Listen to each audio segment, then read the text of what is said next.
Hi, this is Christina from thegodlyindianmom.com. Today I'm going to be sharing with you my book of centuries. What exactly is a book of centuries? A book of centuries is a Charlotte Mason inspired idea.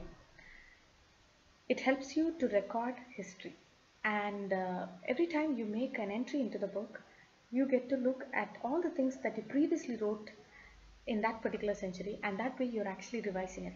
So it's a very powerful tool for you to remember history. And I had seen several templates online, and I wanted to create my own, which would fit my needs. So that is the reason I created my own, and it's going to be a free printable on my website. You can download it and use it. So I'm going to show you today how it looks. So the template has BC and it has AD. So first I'm going to show you the AD, how the AD century looks like. So this template that I'm sharing with you is a blank template you can fill in, and you can take as many printouts as you want for each century. So that's how it's going to be. So as you can see, this is the AD century. This is the AD century. So as you can see, I've written here 1800s to 1900s AD. So in 1800, my highlight was the Sepoy Mutiny or the Indian Rebellion. So that's what I've written, and I've written some details about it. So those are some details here, and I've also written about the ban of sati, which also happened during this century.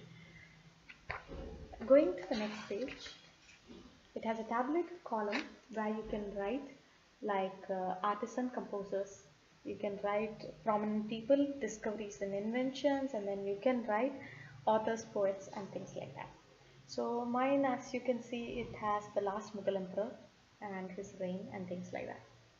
On the other side again is another tabulated column, and here you can see it goes year by year in the century, and it goes by a count of 5. Like here it would go 1801, 1802, 1803, 1804, 1805, and it would go like this. And you can see 5, 10, 15, 20, 25, 30, and so on. So here again you can see in 1857 I have written the Sepoy Mutiny. So you can put in particular details into this tabulated column by year. And the last page would be, I have notable artifacts, a place where you can stick period artifacts like armors or things like that, whichever you can take a picture and then cut it and paste it here. And then I have extra notes, more things that I want to fill in. So I have a section for that right here. So this is the last page of this template. Now the BC century looks exactly like this, but there's only one small difference. I have not filled my BC century because I haven't been reading more into the BC century. So my book actually looks very empty right now, but I'm going to show you how it looks. So again, it's the same thing. It has the BC century highlights, and then it has again a tabulated column for your events and people and such. And then here is that you actually have the difference. Because BC goes in a reverse, you can see that I've written your 5, 10, 15 also goes in a reverse. That is the only change and the only difference that you will find between the BC and the AD century. This is a very powerful tool. If you're reading a lot of history books, this would be a wonderful resource for you to jot down things so that you can remember them well. And I am really excited,